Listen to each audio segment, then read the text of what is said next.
지은 오는 밤마다 같은 생각에 시달리고 있었어요. 정말 간이식 때문에 다시 찾아온 사람이면 어떡하지? 처음에는 자신을 버렸던 친엄마가 뒤늦게라도 손을 내민 거라고 믿고 싶었어요. 그런데 이지혁의 한마디가 머릿속에서 떠나질 않았어요. 처음부터 의뢰인으로 다가와 바로 간이식 이야기부터 꺼낸 게 이상하지 않아? 그래도 끝까지 믿어보려고 애를 쓰고 있었는데 결정적인 문자가 도착해버렸어요. 간이식 검사 결과 적합 판정입니다. 휴대폰을 쥔 손이 떨릴 만큼 심장이 쿵하고 내려앉는 느낌이었어요. 이제는 도망칠 구멍도 없이 정말 내간을 줄지 말지 결정해야 하는 순간이 눈앞에 다가온 거예요. 지은호는 그동안 고성이와 함께했던 장면들을 하나씩 떠올렸어요. 버려졌다고 믿으면서 울던 지난 시간들. 갑자기 나타나서 이제는 너 아니면 안 된다며 눈물 흘리던 얼굴. 아무렇지 않은 표정으로 건강검진 같이 가자며 손을 꼭 잡던 순간. 원래 건강했니? 수술 같은 건 한 적 없지? 슬쩍 묻던 질문들까지 전부 떠올랐어요.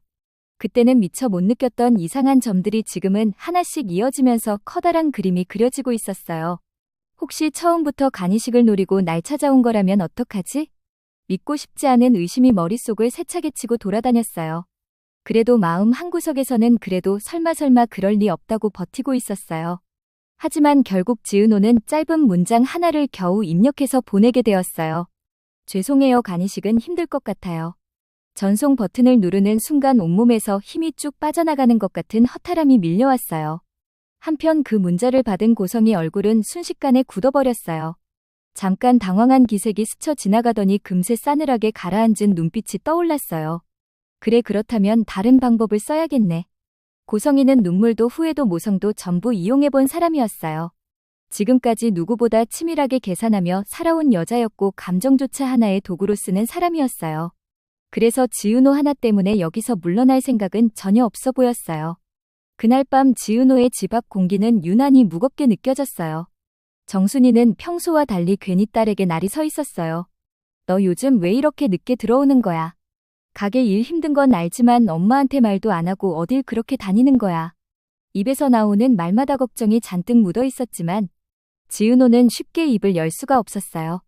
나 사실은 생모를 만났어. 이 한마디를 꺼내는 순간이 집 공기가 산산조각 날 것 같았거든요. 그래서 지은호는 애써 웃으면서 대답했어요. 그냥 일 때문에 좀 바빴어. 엄마도 요즘 많이 피곤하잖아. 이렇게 넘기려 했는데요. 그 웃음을 보는 정순이의 마음은 오히려 더 불안해졌어요. 서로 말을 아끼는 시간이 길어질수록 모녀 사이에는 설명하기 어려운 서운함이 조금씩 쌓여가고 있었어요. 그날 밤 늦게 집 앞에서 들려오는 낯선 인기척에 순이가 조심스럽게 문 쪽을 내다봤어요. 그리고 믿기 힘든 장면을 보게 되었어요. 지은호 앞에 한 여자가 무릎을 꿇고 앉아 있었어요. 얼굴은 눈물로 범벅이 되어 있었고 목소리는 거의 울부짖는 것처럼 떨리고 있었어요. 제발, 제발, 내 오빠 좀 살려줘. 내가 다 잘못했어. 다 내려놓고 나갈게. 내가 원하면 다 버릴게. 그러니까 한 번만 도와줘. 멀리서 보고 있는데도 절박함과 처절함이 고스란히 느껴졌어요. 하지만 순이의 눈에는 그 모습이 이상하게 보였어요. 진짜 엄마라면 저렇게까지 아이에게 무릎을 꿇으며 매달리지는 않을 텐데. 딸에게 무릎을 꿇고 간을 달라고 애원하는 친모의 모습은 순이에게는 사랑이 아니라 압박과 협박에 가까워 보였어요. 그 장면을 본 이후 순이의 마음은 완전히 뒤틀리기 시작했어요. 은호가 도대체 뭘 숨기고 있는지 의심이 점점 커져갔어요. 다음 날 가게에서 일하던 순이는 괜히 지은호에게 날카롭게 말을 쏟아냈어요. 그릇 좀 조심해서 나. 왜 이렇게 정신이 없어? 내가 힘든 건 알지만 집사람들까지 힘들게 하면 어떡하니? 입에서 튀어나오는 말들은 쌀쌀맞게 들렸지만 속마음은 전혀 다른 방향으로 흘러가고 있었어요. 내가 뭘 잘못했을까? 우리가 이 아이를 너무 힘들게 키운 걸까? 그래서 친엄마가 나타나니까 마음이 흔들린 걸까? 지은호는 이유도 모른 채 엄마의 날 선 표정만 보게 되었어요. 엄마가 왜 요즘 나한테만 이렇게 까칠하지? 나 진짜 잘못한 거 없는 것 같은데. 서로의 진짜 마음은 같은 곳을 향하고 있는데 입 밖으로 나오는 말들만 점점 상처가 되어 돌아오고 있었어요. 한편 회사에 있던 이지혁은 회의 도중에도 자꾸 휴대폰만 살펴보고 있었어요. 화면에 지은호 이름이 뜨기만을 기다렸지만 문자는 끝내 오지 않았어요. 어느 순간 스스로가 웃겨져서 피식 웃음이 새어나왔어요. 내일이 아니라고 선 그어놓고 싶었는데 이제 보니까 이미 너무 늦어버렸네. 지혁은 결국 결심을 내렸어요. 직접 확인해 봐야겠다. 그 여자가 정말 은호 친엄마가 맞는지부터. 일을 마치고 사무실에 혼자 남은 지혁은 노트북을 켜고 고성희 이름을 검색하기 시작했어요. 재벌 회장의 두 번째 아내. 화려한 이력과 각종 인터뷰. 재혼 이야기와 해외 유학 간 첫째 아들 이야기까지. 기사들을 읽어 내려가던 지혁의 손가락이 어느 순간 멈춰섰어요. 잠깐만, 이 이름 어디서 많이 본 것 같은데. 여러 기사 속에서 반복되는 이름이 하나 있었어요. 첫 남편 사이에서 낳은 아들 우진. 현재 미국에 거주 중이라는 설명. 그리고 지혁의 머릿속에는 또 다른 얼굴 박성재가 떠올랐어요. 오랜 친구이자 박진석 회장의 아들인 사람. 설마 그 새어머니가 바로 이 사람? 지혁의 심장이 한번 턱하고 내려앉는 것 같았어요. 지혁은 바로 박성재에게 전화를 걸어 약속을 잡았어요. 평소처럼 농담을 섞어 가볍게 얘기하다가 갑자기 뜻밖의 질문을 툭 던졌어요. 야, 너희 어머니 결혼 전에 가족 있었다는 얘기 들어본 적 있어? 성재는 잠시 입을 다문 채 생각에 잠겼어요. 그러다 조심스럽게 기억을 더듬어 말했어요. 글쎄, 예전에 형이 하나 있다고 들었던 것 같아. 지금은 미국에 있다고 해서 그냥 그런가 보다 했지. 근데 왜 그걸 갑자기 물어? 별 의미 없이 넘겼던 정보였지만 지영 머릿속에서는 퍼즐의 마지막 조각처럼 정확하게 끼워 맞춰지는 느낌이었어요. 지혁은 더 묻고 싶었지만 결국 입을 다물어 버렸어요. 이 진실이 터지는 순간 지은호도 박성재도 둘 다 돌이킬 수 없는 상처를 입을 거라는 불길한 예감이 들었기 때문이에요. 그날 밤 이지혁은 지은호를 불러냈어요. 조용한 곳에 마주 앉은 뒤 천천히 입을 열었어요. 은호야, 내 생모 고성희. 그 사람이 성재 새어머니야. 지은호의 눈이 크게 흔들리고 숨이 턱 막힌 표정이 되었어요. 이름만 들어도 복잡한 사람인데 이제는 친엄마라는 말까지 겹쳐버리니까 머리가 하얘졌어요. 지혁은 숨을 한 번 고르고 나서 다시 말을 이었어요. 성재는 어머니에 대해 거의 몰라. 전 남편 사이에 아들이 있다는 것 정도만 알고 그 아들이 미국에 있다고만 믿고 있어. 그런데 이 사람 숨기는 게 너무 많아. 기사에 나오는 모습이랑 우리가 실제로 아는 이야기들이 너무 달라. 성재도 속이고 너에게도 솔직하지 않다는 뜻이야. 그러니까 제발 마음 단단히 먹어. 너는 나보다 훨씬 그 여자에게 휘둘리기 쉬운 입장이니까. 집에 돌아온 지은호는 침대에 누워서도 한숨조차 편하게 쉬지 못했어요. 한쪽에는 자신을 키워준 엄마 정순이가 서 있고 다른 한쪽에는 피로 이어진 엄마 고성희가 서 있는 것 같은 기분이었어요. 진짜 엄마는 누구일까? 나를 지켜주는 사람은 누구고 나를 이용하려는 사람은 누구일까? 머리로는 어느 정도 알 것 같은데 가슴이 전혀 따라오지 않아서 더 괴로운 밤이었어요. 다음 날 아침 시장에 나가기 직전 순이는 결국 참아왔던 말을 꺼내고 말았어요. 집 앞에서 무릎 꿇고 울던 그 여자. 내 친엄마 맞지? 왜 엄마한테 한마디도 안 했어? 왜 그 여자가 우리 집까지 찾아와서 내 앞에서 무릎을 꿇고 있었어? 목소리를 최대한 낮추려고 했지만 끝부분에는 떨림이 그대로 묻어 있었어요. 강호가 아프다고 해도 엄마는 너한테 그런 말 못해. 내 간 좀 달라고는 차마 말할 수 없어. 그게 엄마야, 은호야. 순이의 말은 단순한 반대가 아니었어요. 자기 전부를 걸고 내뱉는 마지막 경고처럼 느껴졌어요. 엄마는 내가 아픈 꼴은 절대 못 봐. 피를 나눈 사이라 해도 내 몸을 내어달라 부탁하진 못해. 그 말을 듣고도 지은호는 쉽게 고개를 끄덕이지 못했어요. 그럼 왜 날 다시 찾았을까? 왜 그렇게 울면서 매달렸을까? 그 눈물도 모두 거짓일까? 친모의 눈물과 양엄마의 분노가 한꺼번에 밀려들면서 지은호 마음은 더 깊이 갈라지고 있었어요. 그 무렵 이수빈과 박성재 사이에도 묘한 기류가 흐르고 있었어요. 수빈은 예전처럼 밝게 웃으려고 했지만 마음 한쪽에는 자꾸 마지막이라는 말이 맴돌았어요. 이번 데이트가 아마 마지막일지도 몰라. 이 생각 때문에 평소보다 더 예쁘게 꾸미고 더 많이 웃고 더 오래 기억될 말들을 준비하게 됐어요. 성재 역시 어렴풋이 그 분위기를 느끼고 있었어요. 너 바다 좋아한다 그랬지? 이번에는 내가 전부 준비할게. 너는 그냥 나만 믿고 따라와. 둘은 도심을 벗어나 잔잔한 파도와 바람이 부는 항구로 향했어요. 함께 배를 타고 바다를 바라보며 사진을 찍고 컵라면을 나눠 먹으면서 웃었어요. 이 사람이 없어지면 어떡하지 하는 두려움과 그래도 이 사람이어서 다행이라는 안도가 같이 밀려오고 있었어요. 돌아오는 길에 둘은 운명처럼 마지막 배를 놓쳐버렸어요. 결국 허름하지만 따뜻한 민박집에서 하룻밤을 보내야 하는 상황이 되어버렸어요. 수빈 휴대폰에는 가족들의 전화가 쉴 새 없이 울렸어요. 집 밖에서 밤을 보낸 적이 한 번도 없던 수빈은 식은땀을 흘리며 조심스레 물었어요. 오빠, 나 뭐라고 말해야 해요? 나 진짜 크게 혼날 것 같아요. 그때 성재가 조용히 한마디 건넸어요. 그냥 나랑 같이 있다고 해. 주말에 내가 직접 찾아뵙고 내가 누구와 있는지 내 마음이 어떤지 내가 다 설명할게. 그 말을 듣는 순간 수빈에게는 시간이 멈춘 듯 느껴졌어요. 가슴이 터질 듯 뛰었고 입에서는 말이 잘 나오지 않았어요. 정말 직접 와서 말해줄 거예요? 성재는 부드럽지만 단호하게 이제는 도망 안 갈게 이렇게 답했어요. 그날 밤 이후 둘 사이 공기는 이전과는 확실히 달라져 있었어요. 집에 돌아와서도 수빈은 도저히 잠들 수가 없었어요. 결국 휴대폰을 꺼내서 오늘 정말 행복했다는 말을 메시지로 남겼어요. 오빠 오늘 정말 좋았어요. 덕분에 내가 세상에서 제일 행복한 사람 같았어요. 그 메시지를 본 성재는 괜히 혼자서 피식 웃음을 터뜨렸어요.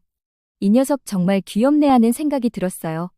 그렇게 조용하지만 확실한 로맨스의 불씨가 점점 더 커져가고 있었어요. 한편 박영란은 요즘 들어 엄마 고성희의 이상한 움직임이 계속 마음에 걸렸어요. 양평이라는 지명을 들을 때마다 설마 엄마가 다른 남자를 만나는 건가 하는 최악의 상상을 하게 되었어요. 아빠는 엄마만 믿잖아. 근데 엄마가 진짜 바람이면 나 절대 용서 못해. 평소 누구보다 완벽을 요구하던 엄마가 집에서는 딸의 체중과 이미지, 말투까지 하나하나 간섭하면서 뒤로는 몰래 어딘가를 계속 다니는 모습? 영나 입장에서는 그 모든 게 이중적인 위선처럼 느껴졌어요. 결국 영나는 결심했어요.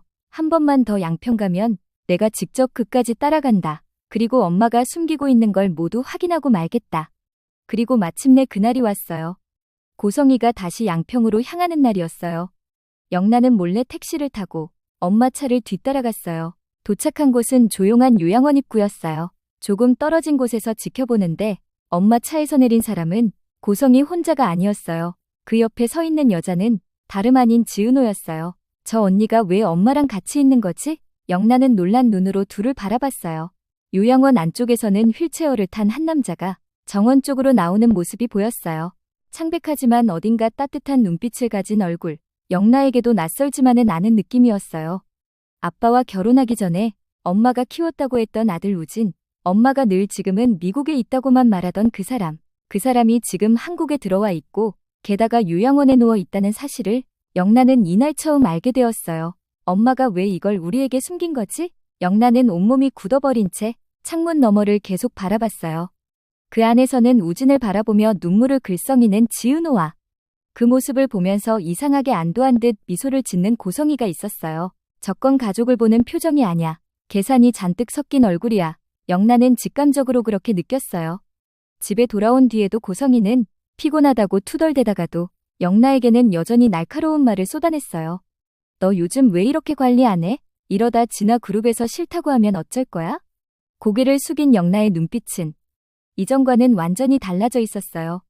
순순히 혼나기만 하던 얌전한 딸이 아니라 분노와 배신감 그리고 복수의 불씨가 조용히 타오르고 있었어요. 엄마, 이제 나도 다 알 것 같아. 당신이 숨기고 있는 것들, 나도 더 이상 모르는 척 안 할 거야. 영나는 조용하지만 위험한 결심을 굳혔어요. 이제부터 자신이 엄마의 가장 약한 고리가 될 준비를 시작한 거예요. 그 시각 지은호는 마지막 결정을 내리기 직전까지 와 있었어요. 이지혁의 말이 머릿속에서 떠나지 않았어요. 그 여자, 성재 새어머니야. 숨기는 게 너무 많아. 제발 조심해. 정순이가 울먹이며 했던 말도 여전히 귓가에서 맴돌고 있었어요. 엄마는 내가 아픈 꼴은 못 봐. 그래서 그런 부탁은 절대 못한다. 그게 엄마야. 그럼에도 불구하고 지은호 마음 한가운데에는 아직 한 번도 보지 못한 오빠라는 사람에 대한 묘한 끌림이 남아 있었어요. 어떤 이유로 날 찾았건 피는 결국 피잖아요. 모르는 사람에게도 감기증을 고민할 수 있는데 하물며 내 오빠라면 한 번쯤은 직접 만나보고 싶어요. 결국 지은호는 휴대폰을 들어 문자를 보내기로 마음먹었어요. 오빠를 직접 만나게 해주세요. 제가 제 눈으로 보고 싶어요. 잠시 문자를 확인하는 고성희 입가에는 묘하게 승리감이 묻어있는 미소가 번졌어요. 그래, 역시 그럴 줄 알았어. 내가 이렇게 쉽게 끊어낼 아이는 아니지. 그리고 마침내 양평 요양원 정원에서 지은호와 우진이 다시 이어질 순간이 조용히 다가오고 있었어요. 그날 오후 지은호는 요양원 정원에 도착해서도 한동안 발을 떼지 못하고 입구에 서서 숨만 고르고 있었어요. 멀리서 보이는 정원 벤치와 휠체어가 점점 눈에 들어오기 시작하자 심장이 더 빠르게 뛰기 시작했어요. 고성희는 작게 한숨을 쉬고 말했어요. 잠깐만 멀리서만 보고 가자. 요즘 상태가 좋지 않아서 괜히 놀랄 수 있으니까. 지은호는 고개를 겨우 끄덕이고 조심스레 몇 걸음씩 앞으로 걸어갔어요. 햇살이 비스듬히 내려앉은 정원 끝자락, 휠체어에 앉아있는 한 남자가 눈에 들어왔어요. 창백하지만 어딘가 익숙한 옆모습. 예전에 자주 웃어주던 사람과 굉장히 닮아 있었어요. 지은호는 순간 숨을 들이마시고 거의 속삭이듯 마음속으로 되뇌었어요. 설마 아니겠지. 하지만 남자가 고개를 살짝 돌리는 순간 지은호의 두 눈이 크게 흔들렸어요. 고등학교 시절 누구보다 편했고 세상 누구보다 말이 잘 통하던 친구 우진이 갑자기 미국 유학 간다며 떠나버리고 시간이 지나면서 연락이 뜸해져서 가슴 한구석에 조용히 접어두었던 사람. 그 사람이 지금 오빠라는 이름으로 휠체어에 앉아 눈앞에 있는 거였어요. 어떻게 이럴 수 있지? 지은호의 다리가 풀리듯 힘이 빠져 그 자리에 멈춰서서 꼭 움켜쥔 손만 떨고 있었어요. 눈물이 어느 순간부터 뺨을 타고 흘러내렸고 한 걸음도 더 다가가지 못한 채 숨만 거칠게 몰아쉬고 있었어요. 고성희는 그 모습을 옆에서 지켜보면서도 입가에 아주 희미한 미소를 올렸어요. 그래, 역시 이 아이는 외면 못하지. 우진이가 내 친구였다는 사실이 나에게는 더 완벽한 카드야. 지은호의 눈물이 절망인지 희망인지 둘 다 섞인 감정인지조차 알지 못한 채 고성희의 계획은 한 단계 더 깊은 곳으로 들어가고 있었어요. 친엄마의 눈물과 양엄마의 절규, 친구이자 오빠가 된 남자의 생명, 그리고 그 사이를 뛰어다니며 진실을 붙잡으려는 이지혁까지. 한쪽에서는 사랑을 시작한 이수빈과 박성재가 서투르지만 진심을 담아 서로의 마음을 확인하고 있었고, 다른 한쪽에서는 박영나가 엄마 고성희의 민낯을 마주하며 조용하지만 위험한 결심을 굳혀가고 있었어요. 가나나를 두고 벌어지는 선택과 배신의 그림자, 그리고 가족이라는 이름 아래 숨어있던 욕망과 비밀이 이제는 정면으로 부딪히려 하고 있어요. 지은호가 과연 어떤 선택을 하게 될지, 이지혁은 언제까지 이 진실을 혼자만 알고 버틸 수 있을지, 박성재와 이수빈의 사랑은 이 폭풍 속에서 무사히 버텨낼 수 있을지, 엄마의 약점을 손에 쥐게 된 박영란은 어느 편에 서서 어떤 폭탄을 터뜨리게 될지, 모든 선택이 서로에게 상처이자 구원이 될 수도 있는 순간이 조용히 다가오고 있어요. 화려한 날들 예상 줄거리였고요. 다음 회차에서는 양평 요양원에서의 재회 이후 네 사람의 인연이 어떻게 엮여가는지, 그리고 고성희의 숨겨진 계획이 어디까지 드러나게 될지 더 깊게 들어가 볼 예정이에요. 다음 이야기가 궁금하시다면 구독과 좋아요로 지은호를 힘껏 응원해주세요. 알림 설정까지 해두시면 다음의 예상 줄거리도 바로 이어서 함께 하실 수 있습니다. 지금까지 화려한 날들 예상 줄거리 함께 해주셔서 정말 감사합니다.